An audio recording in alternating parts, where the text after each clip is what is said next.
Vijesh photographer Kutrapalli village. మరి photography చేస్తూ జీవనం సాగిస్తున్నాను.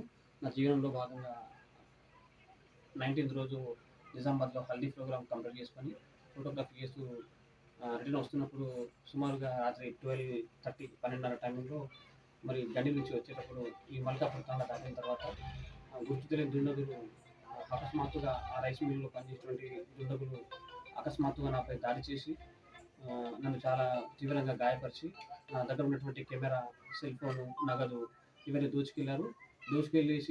దోచుకెళ్ళిన తర్వాత కూడా నన్ను చంపేద్దామనే ఉద్దేశంతో వాళ్ళు నన్ను చాలా ఘోరంగా నాపై దాడి చేశారు. కేవలం హెల్మెట్ ఉండడం వల్ల నేను ఈరోజు బతకగలిగాను.